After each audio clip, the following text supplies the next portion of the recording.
pot holders and stuff like that. Yeah. So we had that at that point. I eventually had to use the living room, which is where the front door was, as my bedroom because there was too many people living in the apartment. Mm-hmm. So, and that was only when we had 4 people living there. And no one was sharing a room with each other. Then, I did actually wind up having a situation where, like, weapons or accessories had gotten into that little hallway area right in front of the front door, so that happened. Then, about a week before I met Ellen, I found the piece of paper because I was going through this cabinet that I had that I saw a roach inside, and I figured I had to clean it out now. So I was going through all these papers that were in there, all this like scribbled crap that I did. I saw the paper that had her name on it. I ripped it up and I threw it away, or crumpled it up and threw it away. And then a week later I met her. Yeah. I went to the dance. I wasn't sure I wanted to go, but my sister convinced me, and I had a feeling that I was going to meet someone important that night, that I was going to meet her, and I did. You want to tell some more about what happened that night? So yeah, I went to the dance, and I missed the clubs in Scotland. I missed, I didn't realize it was really American to just like go to a dance and not dance. So I was myself, and I went out. I took a break. I went outside for a cigarette, and Gandalf was out there, and so I actually stepped on the little thing to open the door for you, like that's like right. I was trying to hold the door open, but modern. Yeah, like I stepped on the thing to open the door, type even though it thing. would have opened fine with if she just stepped on it. I decided to do that as a gesture. It was funny. Yeah, he must have been like looking at me like while I was dancing and everything, but. We had like great conversation. We started talking about dimensions and dreams and planets and space and all kinds of things. And I was like, oh my God, I'm finally having like the best conversation I've had since I moved back to the US. And, because the people I had worked with, the people who, I had gone bowling with and that thing, everybody was just like talking about sports and Muggles. Clothing and things that I was just like, oh, I could care less. I mean, yeah, it's useful sometimes to know a bit about fashion. I mean, yesterday we were watching Highlander and you were like, oh my God, Duncan has the most horrible outfit on. And we were talking about how he looked like he was a loan officer. And I was like, he's wearing a houndstooth jacket. It's timeless. That's probably why he has it, because he's an immortal. And I was explaining that, like, he doesn't want to go out of fashion. And it's like, okay, my fashion brain, like, kicked in.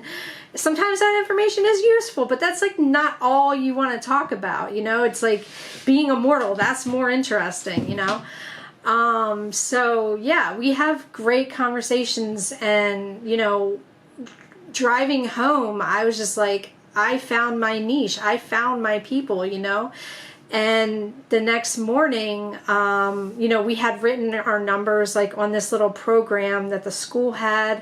Like we found a marker and I went to dial the number and I pick up the phone and he was already there. Like the phone didn't ring or anything. He was already on the line. It was like 7 a.m. in the morning.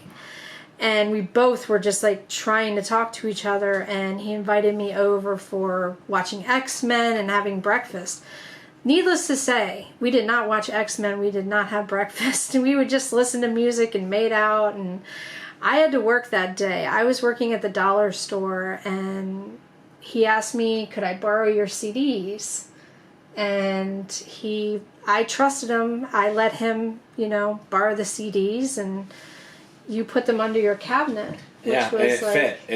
It was the thing that was supposed to go under the cabinet. Yeah. And I realized, and I saw that, I was like, oh, this must be the time that all this stuff's happening. Yeah. And he asked me for a picture of me back then in the 90s. Like, people didn't have their phones and everything. The best picture I had was, like, from my senior prom. And basically, back then, people, you didn't have selfies all the time. I had my pictures of me of my date, but he was just a friend. So I had, at my senior prom, I went to a private school. We had all these fun pictures of, us and our friends. So I had this picture of me and my friend Jenny.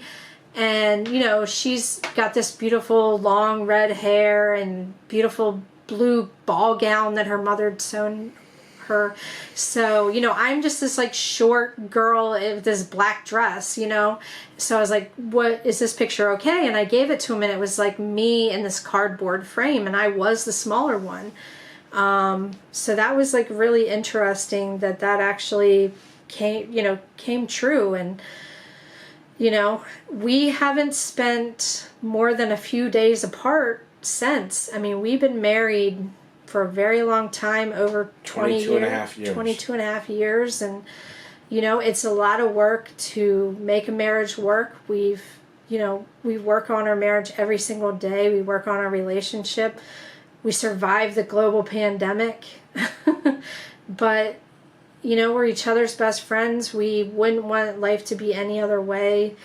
And in the relationship book, if anybody's into astrology or anything like that, we got business partners as the best relationship for us. And this is like our fourth business that we have. And we just like love creating things. We love working together.